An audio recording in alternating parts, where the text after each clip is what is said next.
à tous, j'espère que vous allez bien et je vous remercie vivement pour l'accueil que vous m'avez fait lors de ma dernière vidéo, donc celle de mes favoris 2015. Je vous remercie pour votre accueil, pour vos idées et pour tout en fait. Donc voilà, je vous fais aujourd'hui un point lecture pour vous parler des derniers livres que j'ai lus tout simplement. Voilà, donc la dernière fois que je vous ai laissé, je lisais Au bonheur des dames de Zola aux éditions Folio Classique.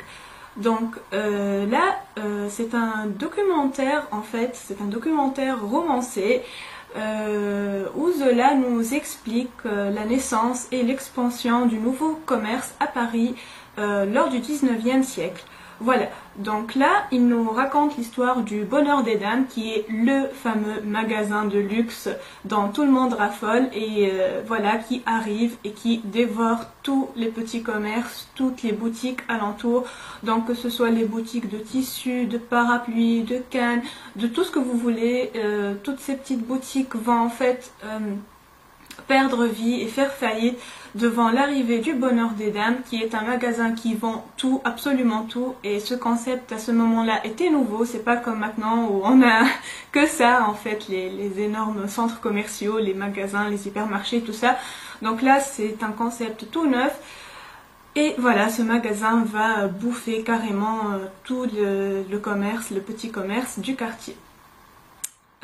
Voilà, donc cette histoire nous est racontée à travers la personnage principale qui est Denise, une toute petite fille enfin toute petite fille non, une toute jeune fille plutôt de 20 ans, qui est toute attachante, toute innocente, qui débarque de sa province orpheline et pauvre.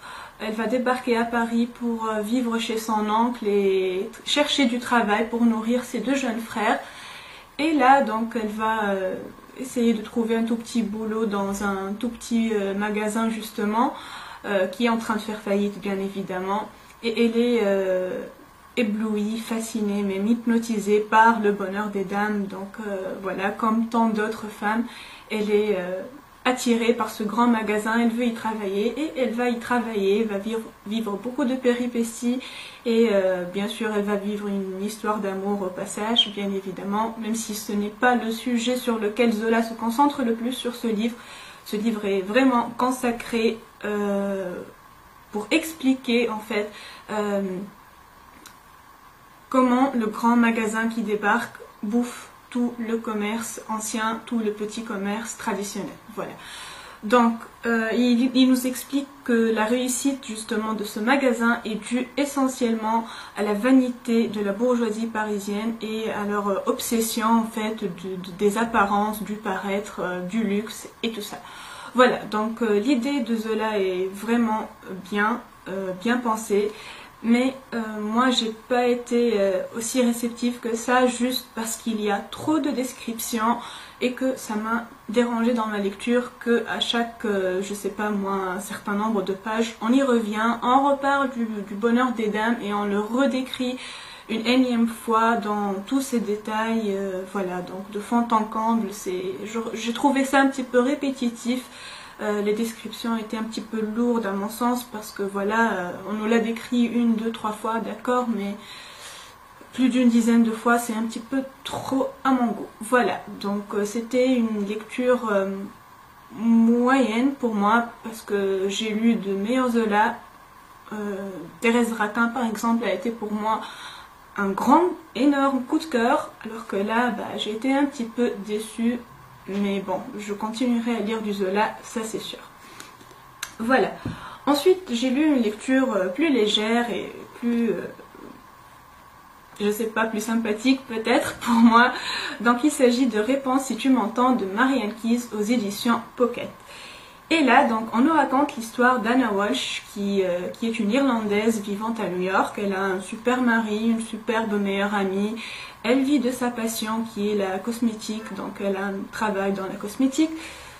Et un jour, elle va avoir un accident de voiture qui va bouleverser sa vie.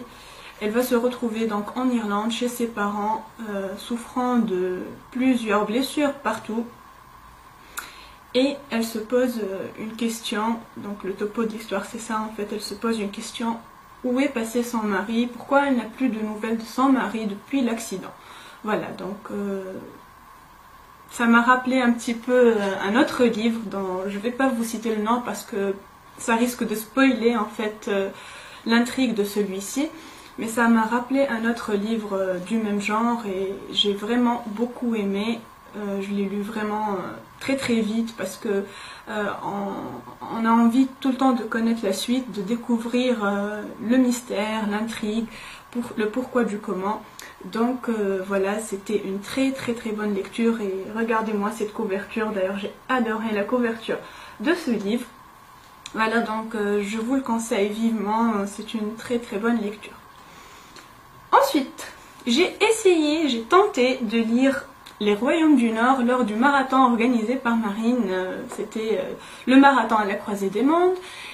Et donc, malheureusement, je n'ai pas pu aller au-delà des 150 premières pages. Voilà, donc je ne sais pas si ce n'est pas une lecture faite pour moi ou alors si j'étais pas dans le mood de le lire au moment où je l'ai lu.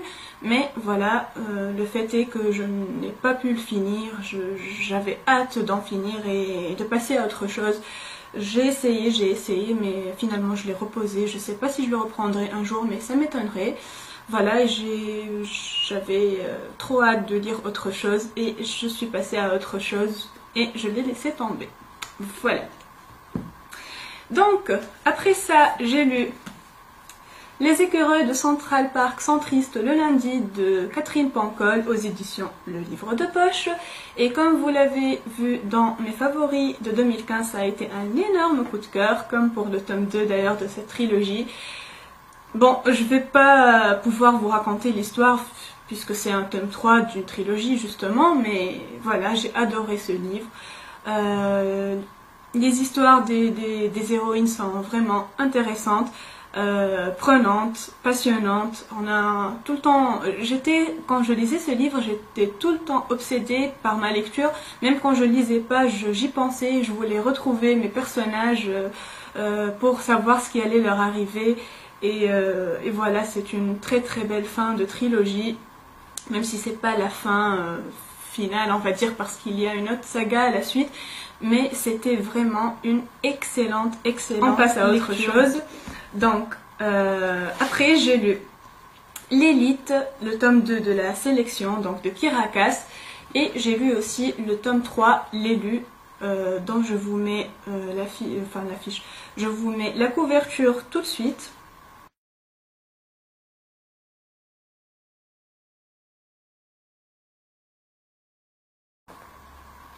Donc j'ai adoré aussi cette trilogie.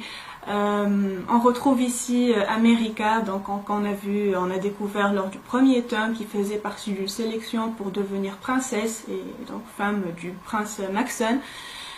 Voilà, donc on la retrouve ici, elle fait partie de l'élite, donc des 6 dernières candidates. Et voilà, je vous cache pas que moi j'étais partie pour Aspen, qui est le petit copain de départ donc d'America avant la sélection quand elle était chez elle. Voilà, mais bon, au fur et à mesure, on va dire que les choses changent et que on est content de la manière dont l'histoire se passe. Voilà, donc j'ai vraiment beaucoup aimé ce livre dystopique.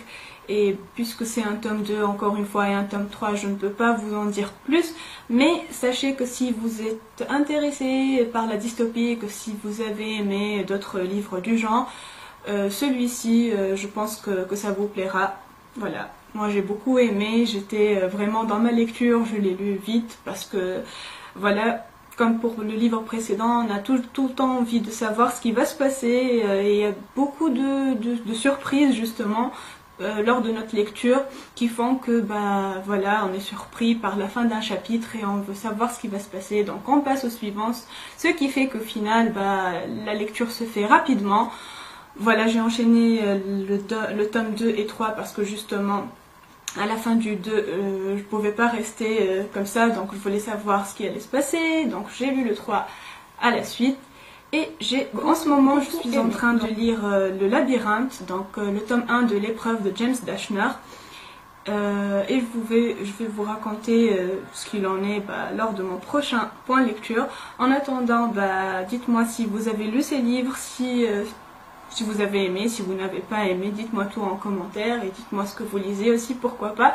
Ça m'intéresse toujours. Et donc je vous dis à très très vite pour une nouvelle vidéo. Bye!